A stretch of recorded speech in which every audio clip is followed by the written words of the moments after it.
I'm assuming live. Great. So hello, everybody. Welcome. Thank you for joining us. My name is Lionel Lodge, and I am very pleased to be having a conversation here with Josh, who is a long-standing professional in the sync licensing industry from many sides, from creative of music to production to music supervision. And he has a number of over 10,000 songs he's worked on in one way or another that have some sort of sync affiliation. It's quite a number. Yeah. We're going to be going through some basic things about sync licensing, what it is, how to deal with it, if you want to compose for it. And you can ask us questions along the way. We will try to answer them. And Josh is also one of the things that he is offering that's actually brought us together for this short webinar is he does one-on-one mentoring for people in the music industry that want to understand more about the industry and sync licensing. And I do wish I had somebody like Josh around a few decades ago to teach me all the knowledge he has. So if you need the mentoring, Josh is a great choice, and you can reach out to him and set it up. Thanks for that. Okay, very welcome, very very deserved too. So sync licensing. Some people understand it. Some people don't really understand what exactly it is. So maybe we can just give a basic overview of, and we're not talking micro licensing like on YouTube and stuff. We're talking traditional sync licensing.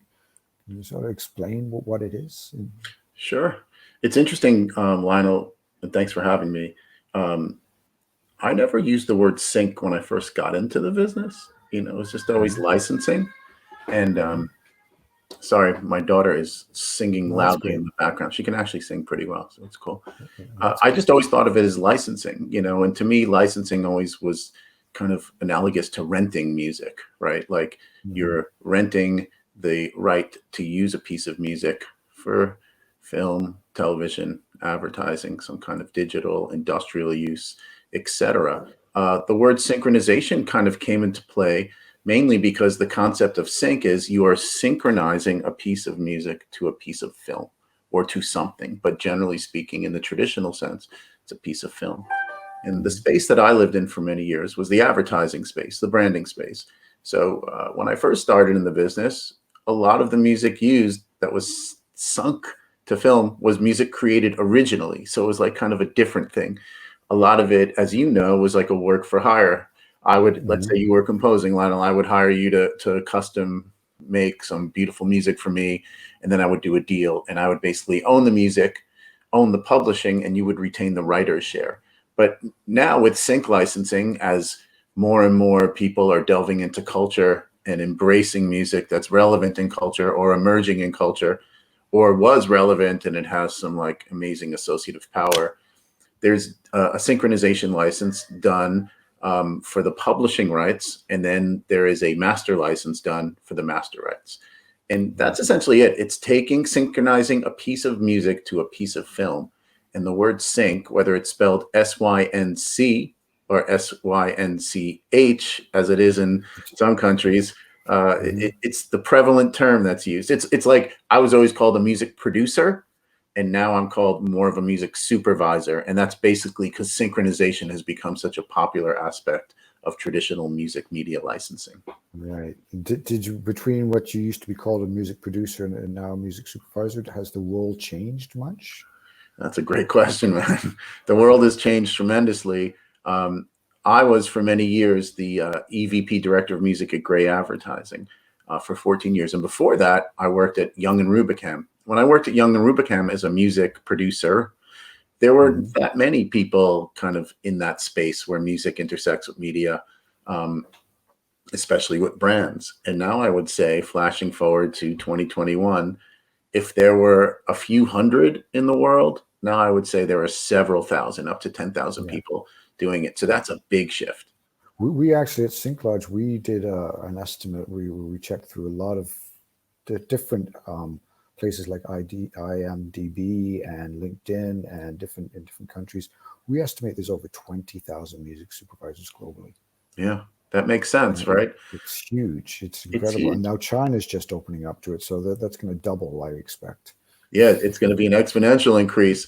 And it's great. And what's amazing is people with taste, people that understand music that's emerging in culture have become important players in this interaction. Before, it was really about being like a music producer in the record sense, the traditional sense, where you're putting together a session, you're overseeing the session as a creative producer, but also as kind of like a music business person, making sure everything's on budget, making sure the music doesn't sound like anything else. And now it's more about kind of delving into culture, finding these diamonds in the rough, and procuring and supervising amazing music. Yeah, but there still is the what you were doing before as under the title of a music producer. That still goes on today, right? And I think it's called bespoke music. Yeah, so it's customized music. Bespoke. This happens in most productions. There is some element of composition exclusively for that production. Yeah, recording it. And definitely things started to happen with film, as you know, and many of us know, kind of in the late 60s, where movies like Easy Rider or The Graduate or some of the Martin Scorsese movies were using music that was relevant in culture, and the role of the music supervisor kind of came from there. Quentin Tarantino is someone who really embraced it. He was heavily influenced by a lot of these directors: Mike Nichols, Dennis Hopper, Martin Scorsese, Francis Ford Coppola, and he has a music supervisor that he's worked with for many, many years. Then it kind of transferred onto television, right? And then there's so many great music supervisors in television, some like really deep thinkers and totally in tune women and men that are coming up with great musical ideas. And then I think that's a really good point to describe the music supervisors. They really are people that are in tune. Right, whether it's an era piece or it's a contemporary music they're looking for, they really are, and it's a special type of person. That the ones I've met are very sensitive, are very, very creative people, right? And they have an instinct about music and seeing a visual and what would go well. The ones that are brilliant do things that you would never expect. They sort of connect unusual elements together, and that makes a beautiful thing that's bigger than both parts. Yeah. Exactly. And certainly when some of the most interesting things I've ever seen have been when there's a juxtaposition of maybe a beautiful kind of warm scene in violent music, or a violent scene with warm music, kind of uplifting music. And then it kind of makes you feel a way that you've never felt before. Scorsese has been great at doing that over the years. So with Tarantino. Well. Yeah, there's that scene in Reservoir Dogs with the guy cutting the policeman's ear off. That's amazing use. Yeah.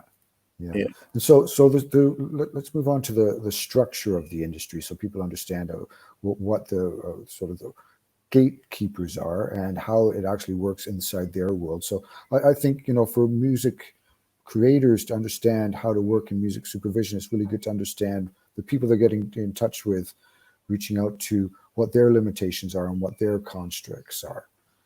So we've talked about the music supervisor, but who is their boss? It depends on the medium, right? If we're talking about film and television, generally speaking, it'll probably be an executive producer in film or television, or the director. We talked about Tarantino and Scorsese. They have a lot of input in terms of the music. In terms of the original music that's created, and as well as the music that's licensed. If you're talking about advertising, it's a different scenario. There are in-house music people that work at advertising agencies that are the agents for these brands, these global brands, or these small regional brands. But generally speaking, it's a collaboration of many people in advertising, and it's an important thing to know. There certainly were people like me that led the music team at Gray for many years, and then my team. But also think about the fact that there are creative people that are coming up with these visions and these ideas and these concepts. There's also a client. Let's say you're working with a sports franchise like FIFA or the National Football League in America, the NFL for short. There are a bunch of marketing officers and advertising officers and leaders on that side. On the agency side, outside of the music people, there are producers that produce the film. There are creative people, like I mentioned, and there are a variety of different creative people. So sometimes there's like as many as 8 to 10 cooks in the kitchen, if not more, on really high profile projects. Right. And do they all, I know it's not always the same, but generally, do they all have a say in the music? Do they all have an opinion? Do you think? They do. Everyone likes to put their spice in the soup, or as I like to say, everyone kind of has to pee in the soup because it is about taste and it is about a point of view, and it's their vision. They've come up with these ideas. Sometimes they have a definitive vision for music, and they'll come to music experts and say, okay, we need you to license this for us, a supervisor or a producer or a third party that handles kind of that role outside of an agency or outside of a brand. But many times they don't have those music resources, so they rely on a producer who's putting together the execution, whether it's a commercial or branded content, etc. So everyone kind of has an opinion, and oftentimes the client who's paying the bills and whose work it is and who's selling stuff, whether it's a brand purpose or a product, they also have a say. So for me, being a music person in this space, it was about being a diplomat and about trying to kind of create, I used to call it an intersubjective point of view.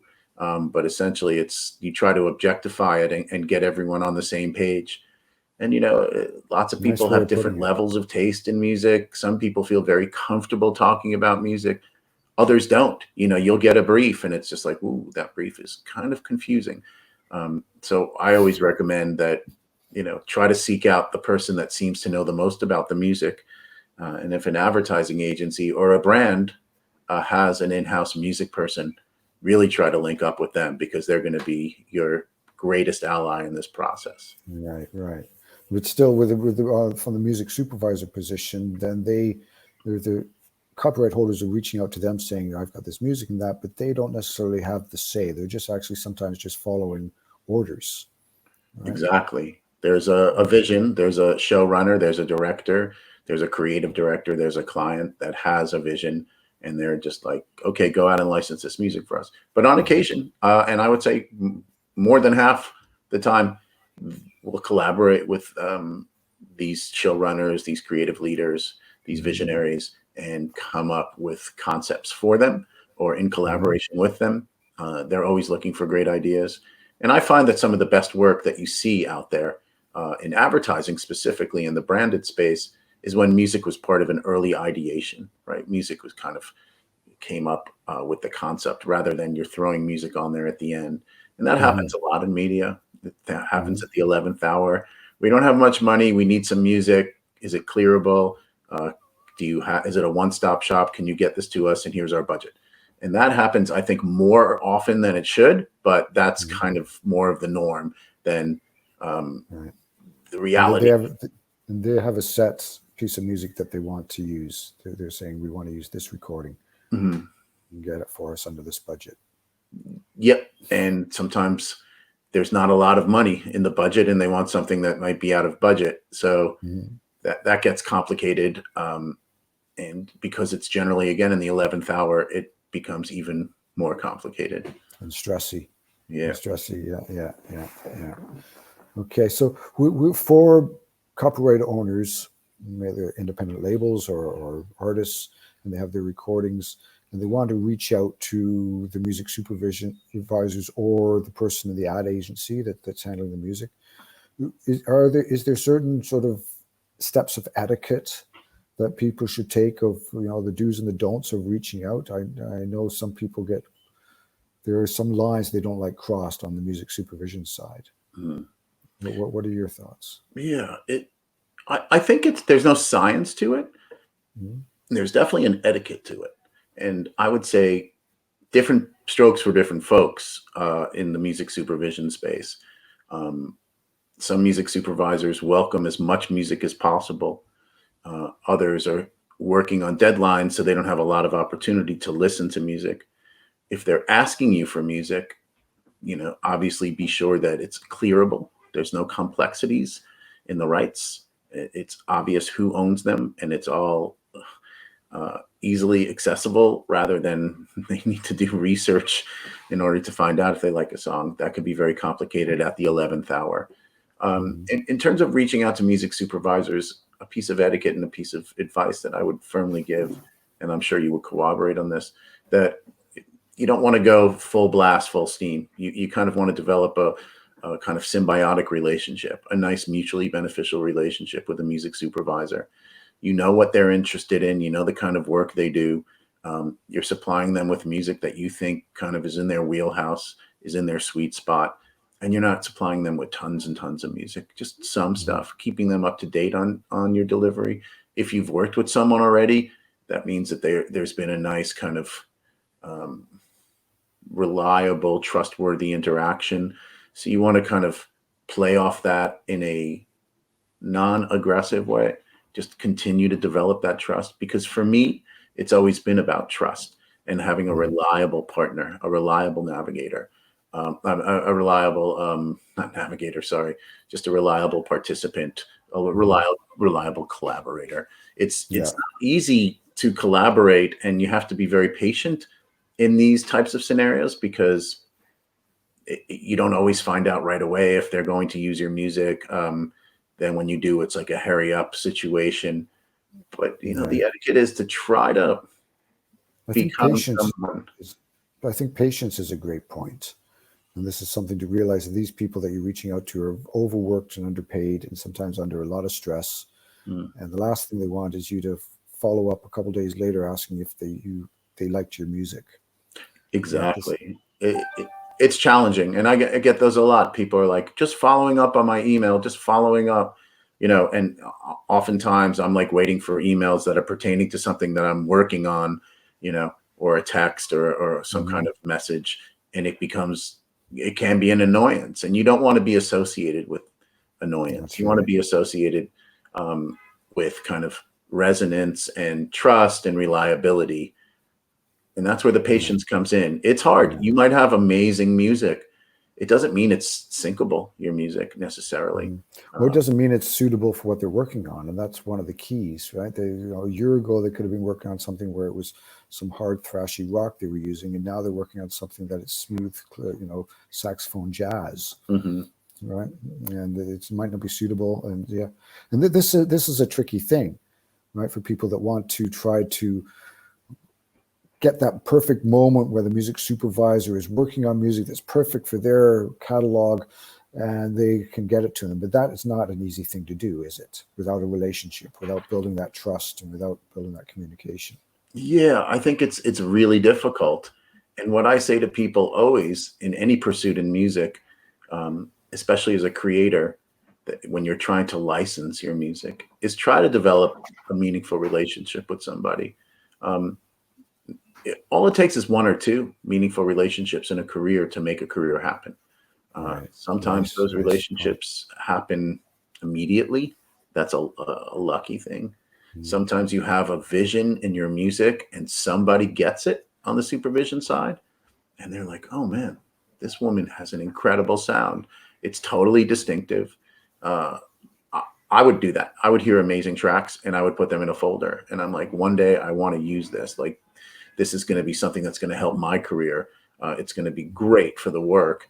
And, out of a list of being in this business over 20 years, I've probably had a list of 20 to 25 songs that were just really distinctive to me. And I've been able to go, license probably like 15, 17 of them. These are like really distinctive things. But yeah, it's tough to kind of, a lot of it is serendipity and synchronicity. It's timing and luck, right? You could be the greatest composer, custom, bespoke, or producer, whatever. It just doesn't mean your music is going to work with the execution. But if it's cool and distinctive, there are great music supervisors out there with really big ears. Right. Nice. And what about, first reach out? They haven't had they haven't, maybe it's on LinkedIn, or maybe they've Googled the person and found out some their email address. First reach out, is there how would you advise somebody to do that? How the communication? Should they send links? Should they send how much information, or should it just be a hello and I do this kind of music? Oh, I think we've lost Josh. Hopefully he'll come back on. If there's any questions out there, I'm checking on the questions thing. Oh, okay. Hi, Lionel and Josh. I'm just going to go through these until Josh comes back. John says hello. Rob says hello. Hello. Hi, Mattias. Hi. Nice to see you on here. And Bill. Great. Great to see you on here. Andrew. Yeah. Well, if anybody has any questions, now would be a good time because I could definitely make a note of them. I'm hoping Josh comes back. This technical thing is, it can be. So I'll basically try to answer that question because I've totally lost Josh. So he will. Oh, here he comes. Sorry, back. No idea what happened. No, yeah. The NSA was thinking you were saying something subversive, and they locked you out. Maybe. Sorry about that. Yeah. I don't know. So I was asking about first reach out etiquette. About the first time if they haven't had any contact, how do they build up that? What would you suggest is the best etiquette for the first time they're reaching out to a music supervisor, and they have a whole bunch of music that obviously they think is great, and they want to get into sync. Should they add links in the first communication? What would you think generally? I know it differs between music supervisors, but a general rule of thumb, maybe. Yeah, a succinct email that speaks a little bit to your understanding of the music supervisor's work and their needs and kind of their style, so they see that and understand what they do, maybe allude to something that they've done, and maybe do some homework first and investigate them. Yeah. Okay. It's really good to know, and it's important for them too, I think, that what they do and how they do it and kind of the work that they've done. Maybe a couple of links, maybe 2 or 3 links to tracks. What I suggest in the research is figure out something that they've done that's excellent, that you feel like it inspires you, right? And then off that inspiration, make a decision in terms of the kind of tracks that you want to send them. And you can articulate that in an email that's maybe 2 or 3 sentences long. Right. Or 2 paragraphs, 2 short paragraphs. Yeah. But keep it short. So don't have a big essay. Yeah. Keep it short. What I used to do when I ran my bespoke agency is that, there's a lot of people are watching visual content. Right. And I'll watch, and it's a great TV show, a great film. And I'll watch at the end and I'll wait to see who the music supervisor is. And then I'll just send them a note, and at the bottom of the email is information about my company. I don't have to tell them much about my company. It explains it in the signature. And I just send them a note saying, I just finished watching this and that scene with that music. That was brilliant. Well done. I really enjoyed it. Yeah. And I did receive a lot of feedback back. A lot of people wrote back saying, hey, thanks a lot. I really appreciate that. And then they would ask me, so you have music, And I found that was a nice way of opening the door instead of asking for something, giving compliments. But they were true. Yeah. I had watched the movie. I had enjoyed the scene. Yeah. And that's why you waited for the credits at the end. I mean, that was the same with me in the beginning before the internet. Like, there was really no way of knowing who the music supervisor or the music producer or executive music producer was unless you saw the credits. There was no IMDb. There was no any type of anything that was really informative. And now there's so many ways of figuring it out. But I agree with you, Lionel. Like, if the work inspires you, and you see somebody that's executed something amazing. For instance, I teach, a bunch of university courses, and I talked to the students and I was like, tell me about some work that you've seen that on television specifically. We're doing music and television for that week. And why? And articulate it to me. And then everyone kind of went around the class and they did. And I was like, well, what I would do is, if you have music that you feel is appropriate, figure out who the music supervisor is, reach out to her or him. Many people, it was a her, because it was the show Atlanta and the show Euphoria. And it's Jen Malone, who's an excellent music supervisor on television, in the US. And, reach out to her and let her know what you think of it. And it turned out that she actually did like a masterclass for the program, because so many people, not only from my class, just people knew about her and had reached out to her. And to me, that's a real testament when a group of people kind of pinpoint one or two shows where the music is excellent. And I love that. I love like just talking about specific scenes, talking about ads. You know, not all ads have great music. A lot of the music is just as ignorable as it is interesting. Film, it's obviously very high up on the totem pole too. Some ads have a very intriguing usage of music, and so Apple is one that has led that in some ways, right? And just amazingly playful and inventive usage of music. Yeah, it's great, and they have huge budgets, and they use the best directors and the best editors and special effects people, and they have a great team of music people. It's a diverse group, whether it's for the marketing communications or for the Apple Plus or for Apple Music. They have events, they do activations, experiential stuff. You know, it's a $1 trillion company, and there's a reason. Their design and their marketing is amazing, and the music supports that very, very well. Yeah. It's okay. Let's move on to composing for sync. Right? And you know, there is this thing of I did a series of podcasts where I interviewed quite a few music supervisors a couple of years ago, and one of the questions to a music supervisor was, how would you advise somebody to compose for a sync license part of the industry, say for television? How would you advise them to? And she said, don't compose for sync. Compose your music and make it sure it's authentic and get it so that it is your music. And if it gets placed, then that's great. If it doesn't, you still have good music. But there's nothing worse than something that's so transparent that it's trying to hook up to a trend. And yes, I have yeahs in my music too. I just put them in last night and send it off, right? But it's a different thing when you are actually hired to compose, right? And you are composing for, there's a script, there's a brief, right?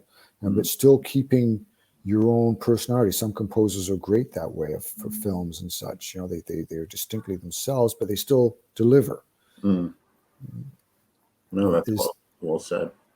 Is there advice on, like, I know you have done production, you have done productions for usage, and is there a time where you feel that you can be more creative on your side, or is it generally that you're following, this is what they want, and I'm trying to replicate this but not make it sound like that? No, that's part of a discussion that happens all the time.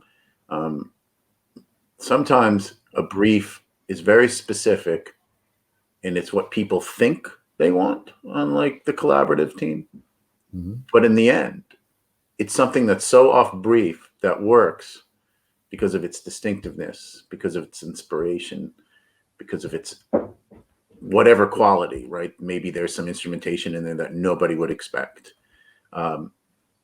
It's really hard to say the best way of approaching it. Certainly when I'm working on projects as a music supervisor for brands, let's say, I really try to dig deep and have deep conversations with the creators of the music, but certainly with the creators of the idea, and try to play them different types of music, try to suggest things, try to kind of a little deeper. Again, some people aren't great at expressing what they want musically. So you're offering a brief based upon what they're saying, but it might not be super clear. What people are always great at is identifying excellent music, right? I think across the board, no matter how scared you are of music, if you have a fear of music, a fear of talking about music or not, if you love music, if you hate music, you hear something and you see it's a picture and you're just like, holy shit, this is just incredible. I think everyone knows that. And that's why, you know, when there's award shows, the big best music stuff, it's pretty obvious which stuff is going to win. It's not like, oh, there's something behind the curtain there that's like really great. And I think that's the thing that people should really understand is, yes, you should, like the music supervisor on your podcast, you shouldn't really write for sync, but like if somebody you can tell really knows what they're talking about, that's briefing you and kind of working with you, coalescing with you, collaborating with you, listen to them because they're going to know, right? I feel like I'm an excellent collaborator. It's taken me years and years to get that way. And I will say something. Well, that's a real art to be able to collaborate, especially with multiple parties. It's definitely a real art. You used the word diplomatic earlier on, right? And obviously that's part of it. Yeah. And there are some people that articulate something that they want musically. It's put in the brief and it goes smoothly because their direction is really good, or the people that are collaborating on it are great. But I would say 50% of the time, it's the stuff that's off brief that gets through because it just sounds so damn good. And it's so cool. And you use the word inspiration. I think that that's a big part of it. Obviously, it's a creative industry, and creativity comes from inspiration. And I'm a funny person in the music industry because I do create, I do write, I do record my songs, but I have no interest in what really anybody else thinks about my music. I do it for myself, and I do it for the people I'm working with, and I love the musicians I work with, and all of that sort of thing.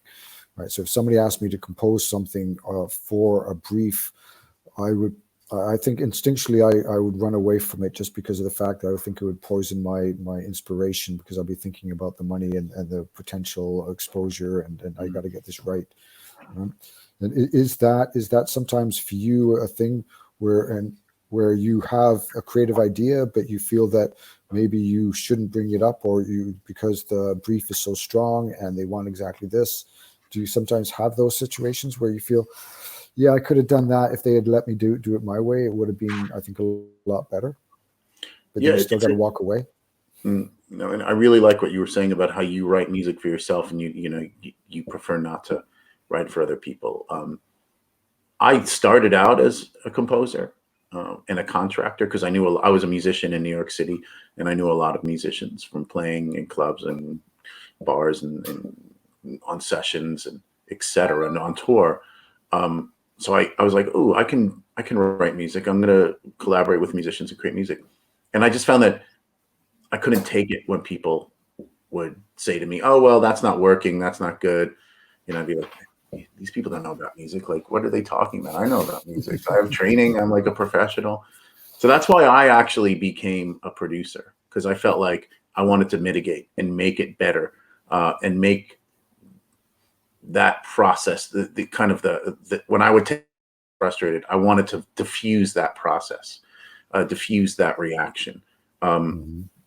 So I think that kind of answers your question, in that I try to put forth really good ideas in a kind of a diplomatic, political way when I feel like there's an opportunity for something really good to happen. But in the end, I know that it's about satisfying somebody other than myself, right? I have to get it through, and you're only as successful as the amount of things that you can get through, that go final, that go to air, that are broadcast. Good point. Right. Yeah. Good point. Yeah. Yeah. And so this is why I would have a hard time with that, because I would just so what do you know? And I'd probably leave the room. Right. Yeah. Yeah. Okay. I hear you. But I do respect and I'm in awe of people that can actually work. I'm very good at collaborating with people, but I have to respect them, and it has to be part of my vision, that sort of thing. But I'm really respectful of people that can take and compose and arrange on brief, and it actually works, and they get through it. And yeah. So with composing, it's a big world, right?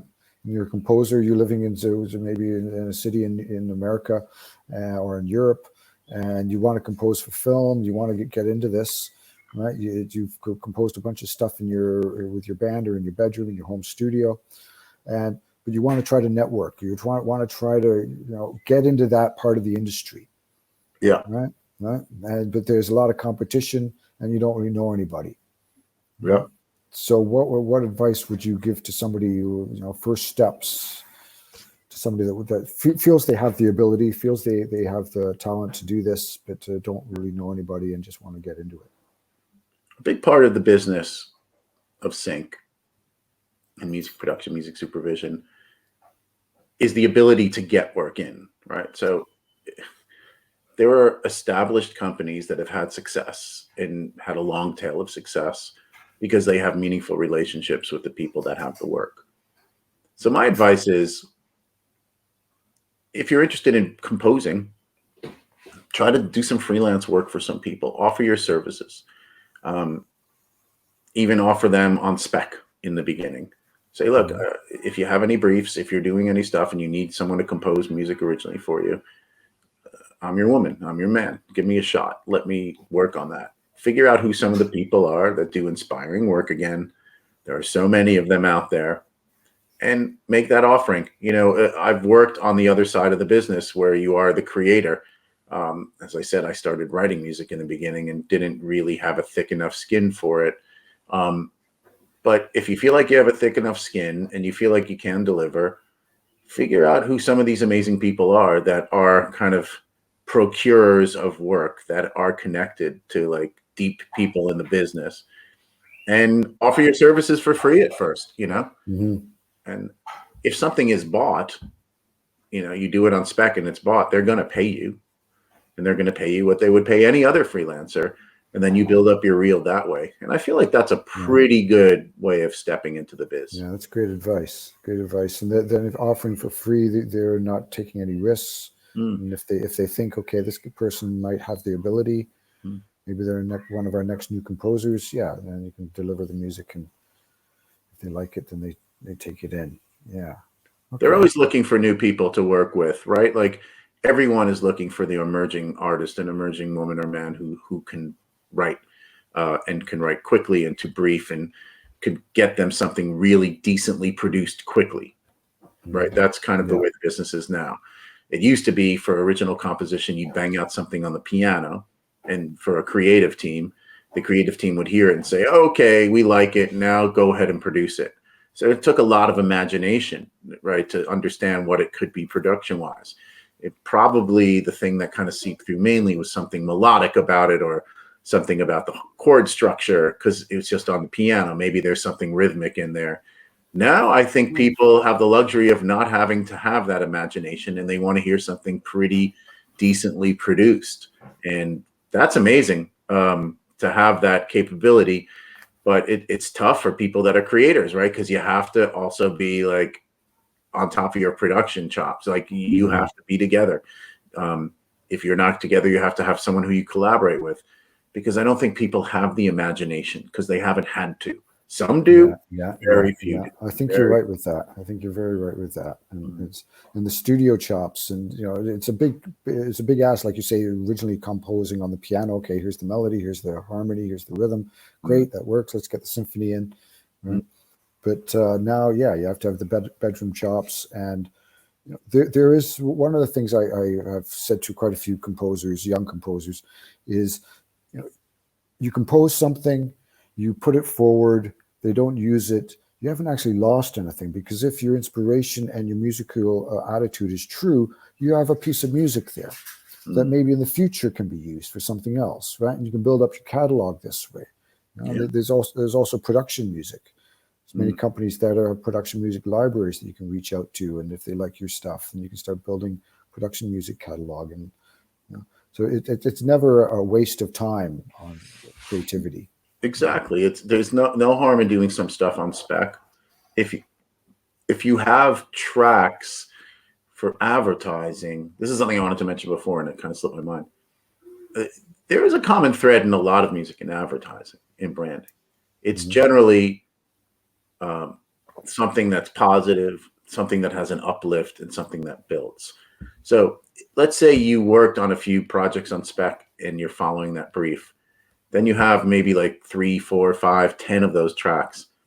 And if you start to get really good at that style, these are tracks, like you alluded to, that could live in production music libraries, that could live in stock music libraries. And I know people that have created tracks in that space that get licensed over and over and over again. Sometimes it's a micro license, which we're not really talking about. Sometimes it's a license for a YouTube thing where you're not getting paid much money. But it could be something that's used in a film and a TV show and an ad in a game. And sometimes I know one person who told me the average license they would get was like $65, but they would get like, 500 to 1,000 of them a year. And I was like, that's a good business, man. That's pretty good. That's pretty good. That'll keep the lights on. Yeah. And production music. I know a few people in the UK that they started in bands. One was a guitar player, one was a keyboard player, different bands. and they went in different directions, and they found out that with technology and everything, they started doing production music. At first, they didn't realize that they were doing this, and they got in touch with it. They built up their own production music label. Now they're signed to the whole label, signed to Universal. And they make a very good living out of it, and they love it. They get these inspirations for a 10-song album, they call them. Right. It's a theme and it's a style of music. It's got certain sounds that are continuous through it, and they have this whole thing, and they put that out, and they say, they put it out and they leave it, and they start working on the next one. And maybe 2 years later, that gets picked up for something, and they make good money out of it. And after it starts rolling through, they start getting a good stream of revenue. Yeah, it's amazing, the success that some people have. And you find that many artists now that were on the road, and are going back on the road, or, have like holes in their touring schedule. They just work on, because of all the tools and the facility with the tools, they're just pumping out tracks. And, some people just have the knack to create those things that are distinctive or building or anthemic or problem solution type of tracks, or just like vibes that are really amazing auras that people lock into, and they just pump them out. And there are many ways of monetizing that. Sometimes it's small licenses, and sometimes it's a bigger one. And I'm a big believer that, if you are someone who wants to write, just write as much as you can, produce it as best as you can, and build up that catalog. Think of like a 5-year plan of having a catalog of like 1,000 tracks that work really well. If you're a producer, if you're a hip hop producer, if you're an EDM producer, if you're a DJ, you just keep pumping out great vibes. There's going to be opportunities once you develop a meaningful relationship with a supervisor, a showrunner, a creative, etc. Yeah, and then when you do, if you're in a situation where you meet somebody like that, and then you do actually have this catalog of stuff you worked on. So, some people say it's lucky, other people say it's being prepared for the opportunity, right? And then you worked on this, and every time you compose something, you get better at composing. Hopefully, the good ones do, right? For sure. Yeah. It's the opportunities, I think, nowadays for music creators are incredible. When I was in my early 20s, if it was like now, I would have loved it. All the opportunities that are there, and sync licensing is one that is an opportunity. There is a world to it. There is an etiquette. There is people that are, you have to be gentle with them. Don't bombard them, right? Respect them. Do your homework. But the creative side, it's really open to all kinds of interpretations. You can do hardcore metal, death metal, and it can work with a sync. Right, this sort of thing. You can work with a horror show and that sort of thing. Yeah, so for sure. It's quite a time of freedom, which I am envious of the younger people. Me too. Yeah. So we are coming close to the end. I'm wondering, if we have any questions in here? As an artist. Okay, this is from Rob, and he's asking, as an artist, is the approach different for placing music in movie, TV, ads, and gaming? Is it different, the approach that you do? Yeah, I mean, the creative approach, not necessarily different. It's the point of entry and doing the business and getting the work that's different. On a TV show, there's a showrunner, there might be a music supervisor. There usually is a music supervisor. Sometimes a music supervisor is very involved in the process of creativity and searching tracks. Other times they're going out and they're just researching things that have been given to them by the showrunner. In the film, there is sometimes a music supervisor, generally is, I'm thinking really indie stuff. They don't always have that. And there's a showrunner, but in advertising, it's all these collaborators that I alluded to before. Creative people, producers, clients, maybe a music person. On the client side, there could be 1, 2, 3, 4, 5. There are also the liaison between the advertising agency and the brand that are called the account people. They're kind of like the suits of advertising. If you've seen Mad Men, Roger Sterling is like the account guy. Don Draper was the creative guy. There in gaming, there are music supervision people. There aren't always. So it's different players. But in terms of the creative approach, it's about having inspired great music for sure. In terms of the business approach, it's understanding who the gatekeepers are and how you can develop a meaningful relationship with one or two of them. Yeah, and that's the thing. Develop, and with a small number, like you said before, you don't need hundreds of music supervisors to have a career. You just need a couple that are working with you. Yeah, yeah, very cool. Okay, I'm looking to see if there's any more questions. It doesn't look like it. Doesn't look like it. Okay, so maybe we're covering things very well. I think we are. The thing that I think about in this space is if you see something, again, I teach, right? So I have the students, they're mostly university age or graduate school age. So anywhere from like 18 to like 30. I have them kind of report back to me on stuff they've seen that's really moved them, like that is really kicked ass, that is kind of different and breaks through the clutter, and it's just like an amazing experience. And I'm like, study that experience, try to understand, now that you know who some of the players are, right, and you have access to that information, try to understand how they accomplish that, and understand the depth of that accomplishment, and continue to do that with anything that looks great, because it's going to inspire you to think about how to create something great yourself. That's a very good advice. Yeah.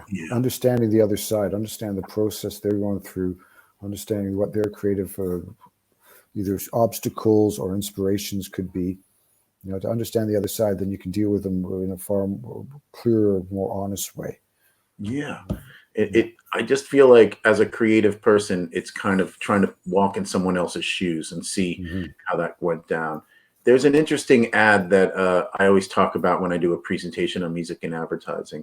It was in like 1999, 2000. Volkswagen licensed a Nick Drake song called Pink Moon, and they used it in their Cabriolet commercial. And it won tons of awards, and it got lots of attention. It also promoted the sales for Nick Drake, and Nick Drake, who had committed suicide 25 years before that ad came out. And he became kind of a thing. He was like kind of a hot topic or a point of interest or a trend. A lot of his music was starting to be used in other advertising, in other films, Garden State, TV shows. It had like a thing. And I was like, wow, those people that came up with that song, it must have been like just a touch of brilliance. Like they thought about it, they conceived it, and they worked out. And I think what happened was someone threw something up against it and like, oh yeah, here you go. This is great. It works. And then there was no like intention of it being like the most amazing, groundbreaking, trend breaking thing, because that kind of created a reassessment of the genre of music and advertising, or the business of it, or the interaction between music and because it was actually pretty artful. And a lot of independent artists were like, oh shit, this is pretty cool. Nick Drake, who's someone that influenced me, his music is being used in an ad, and it's not like a sellout. It's not like a shill. It actually really works. So it's interesting. Sometimes there's no intention of doing something amazing. It just kind of happens. That's the serendipity and the synchronicity of it.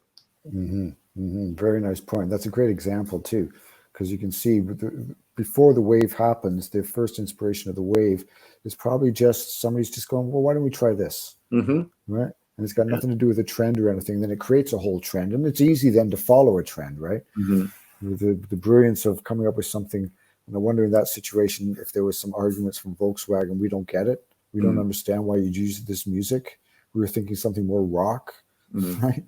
I wonder what the conversations were. And somebody, it actually, I know the advertisement, and it does work very beautifully. It's really nice, and it still kind of holds up after 20 something years. It was also one of the first internet ads ever done. It was trend creating, even though it was an older track, right? And I think that's something that I'm really glad you brought up. How do you kind of create a trend in a space where trends are important? Because once somebody does something like that, everyone wants to do something like that. It's like the TikTok moment, right? Yeah. The guy on the skateboard mouthing the words to Dreams by Fleetwood Mac, or the sea shanty guy, or Mhm. other things that happen where it's just like, oh my God. Or, Natasha Bedingfield has become popular again with that song Unwritten. People are just doing creator videos and doing cover versions and singing it. How do you create that moment? How do you start a trend? It's not very easy to do. I'd say it happens because something is just great. You talked about the music supervisor that said to people, don't write for sync, just write great music. Yeah. And that's when the trends happen. It's somebody has a great piece of music and all of a sudden it just works super well. There was tons of music that was hand clapping mandolin or ukulele and Tons of stuff. xylophones or glockenspiel. And that was like a twee kind of thing. And that was a big trend for years. And it probably got broken through an Apple ad because that's the one that pervades most of culture. But you see it on small brands and people are like, whoa, this is amazing. And then they copy it. Yeah. And it's that original inspiration, that original sort of that spark that is you mentioned like the trends, like the guy on the skateboard melding the Fleetwood Mac song. And obviously he didn't do that thinking I'm going to become a huge sensation on TikTok. He just did that because he thought this would be cool to do. I love this song and I'm just going to mouth it and videotape myself mouthing it, right? Yeah. This is what I'm going to do. And I think with the creative world, that's always the best inspiration of coming from inside, coming from your own feelings, right? Making the music you want to make, and then having a business, like you were saying, the business etiquette behind it, of reaching out and being able to make the contacts that if they like it, then it's authentic, right? And there's a lot of people that have worked in sync licensing that don't make authentic music. That they maybe make a good living out of it, but it doesn't have the same spark. It doesn't have the same inspiration to the public. Right? Yeah. No, well said. I find that there's a lot more imitation than needs to happen, and a lot less kind of groundbreaking work. But on television, this isn't advertising. On television, it's the golden age of television. There's so much great dramatic comedy execution happening. Yeah, it's deep, amazing. dark, fascinating, mind-blowing. So there's great opportunity for groundbreaking music, right? Whether it's a juxtaposition of something violent with something beautiful musically. I love that. Or like, what happens with trailers in film, how they take a song like You're the One That I Want, Ooh, Ooh, Ooh from Grease, and make it like kind of a desperate love song, like solemn and kind of sinister. And it's like, holy shit, that's so creepy. That's so amazing. It's like just gives you goosebumps. And really, there's so much great work that's happening now in film and television that it's great. So my wife's phone just went off. Yeah, and it is like you say, it is an incredible golden age, right? For visual productions, all the different streaming houses that are coming in, the big Disney and everybody, Discovery, having their own streaming networks, and everybody's producing. Right, there's a huge call for it, so it is a great time for sync licensing. It is. It's an amazing time, and it's going to get better and better. There's a lot more investment in the music industry. The trillion-dollar tech companies are heavily involved in the music industry. Apple and Amazon. Amazon's really going for it. There's going to be great opportunity for sync. Yeah. So people out there, create. And I'd like to reinforce before we go that Josh is offering up. You can reach out to him, offering up one-to-one mentoring. And if you're interested in working in sync, Josh is the person to talk to. I think he would be a great mentor. Yeah. I do think. And like I said at the beginning, I wish you were who you are now.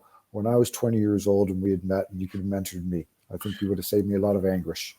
Yeah, same for me too. I wish I had met my future me, because when I got into the business, I had no clue how to do it. I knew I was a creative person. I knew I really loved when I saw amazing scenes in film, like when I saw Apocalypse Now and they use This Is the End by the Doors. I was like, oh my goodness, this is so powerful. It just hits you, right? It just hits you throughout. Yeah. Those things moved me like nothing else moved me. And I didn't know what to do or how to do it or who to talk to. That's why I teach also. Mm-hmm. Yeah, great. Okay, I'm just going to check one more time to see if we have. Oh, we do have some extra text in here all of a sudden. I don't see about the business approach, but that was helpful. Thank you. Okay, so Rob was asking in his original question, the business approach difference between TV ads and movie gaming, right? If there's the business approach to approaching people and business wise, but I think we sort of went over that and discussed, do your homework, understand who the people are, and don't try to use a scattergun, right? You use a direct and clear aim. You're not trying to just go for numbers. You're trying to go for relationships. Yeah, long-term relationships. Mm-hmm. Now, give me a second. I'm just going to read through.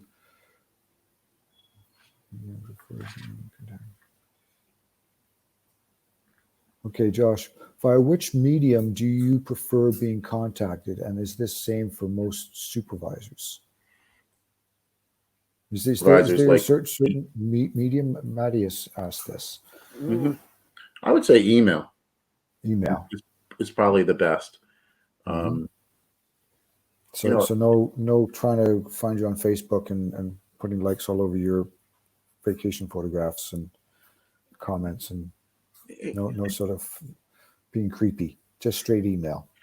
Yeah, I mean, on Instagram, some people or Facebook that's how they roll. That's how they do all their business. If you're a beats person, making beats for hip hop records or R&B records or EDM records, that's where that interaction happens. It's mostly on Instagram.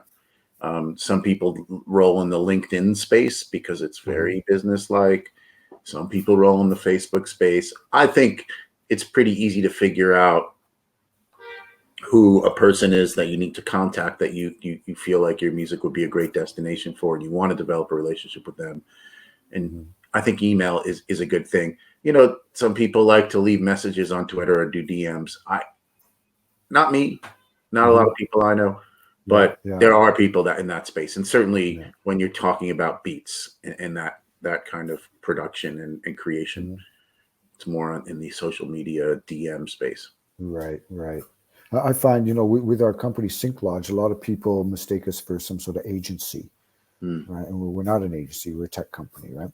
And so I do get on LinkedIn. Sometimes people message me, and the message is like, it's just a little box on the screen, right? The message space on my screen, but it's scrolled all the, scrolling of text, and then all these links and different links and video links and all this stuff. And okay, I usually write them back saying, sorry, we're a tech company. We don't curate or place any music, right? Go to our website and learn blah blah blah. But I do feel that it's just annoying. It's just, I am a busy person, and music supervisors are busy people. If you expect them to read paragraphs and click on 5 or 6 different links and watch some of your videos and all of that, it's just a turnoff for me.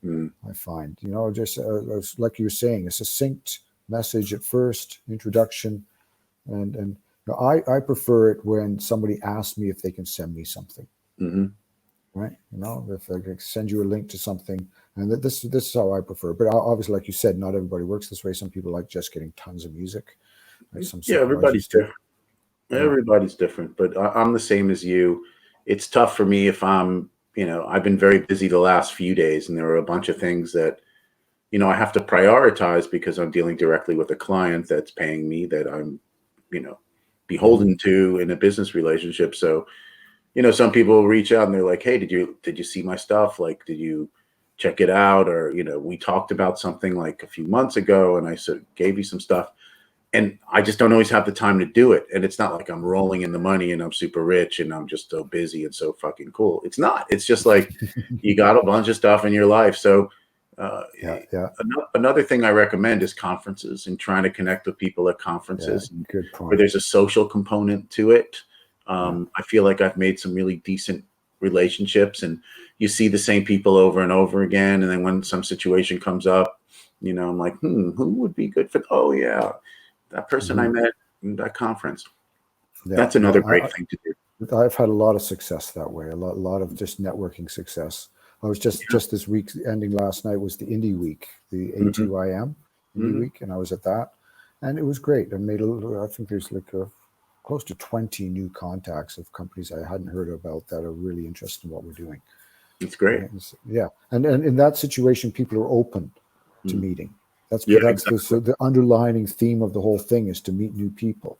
So they're open to it. They're not head down trying to work on a deadline, trying to get through. They've got a bit of time that they can converse and conferences. Online is great, but there's nothing like in person. Eh?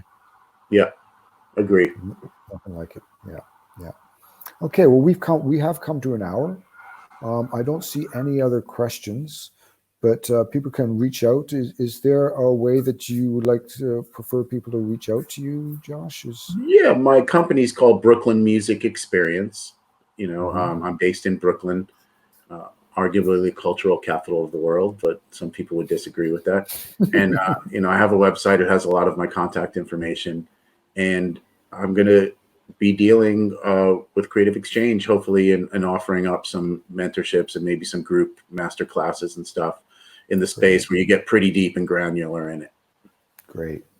Yeah, because we've really just touched on the surface today. Yeah. Okay, so through Creative Exchange, you will be able to get in touch with Josh, or I'm going to type the name of your company. Is there a website that they can come to or something? Yeah, brooklynmusicexperience.com. Okay. One word. Mm-hmm. Okay, so I'm putting this in the chat for everybody, and so you can get in touch with Josh or through Creative Exchange, where he will be doing one-on-ones and group master classes. Very cool. Yeah. And for my plug on the whole thing is Sync Lodge is free for copyright holders to register and have their music available to music supervisors globally. Right, so just come on. I won't give out that any more information, but just go on to synclodge.com and it's all explained there. If you have any questions, you can reach out to me through the site. Fantastic. Okay, excellent. Well, thank you very much, Josh. Thank Appreciate you. it. Yeah, me too. It's been good. Hopefully people have enjoyed this. I think by the comments, people have very much, and they've learned things. So great. And I look forward to talking with you again sometime, maybe at one of Mark's events. Yeah, that would be great. Are you doing the Sync Summit in July? In July, yeah, for sure. Yes, I'll be talking on that too. So we'll see each other there. Great. I look forward to that. Thank you so much. Yeah, you're very welcome. Thank you. All right. Okay. Ciao. Bye. Take care, everyone. Cheers. Bye-bye.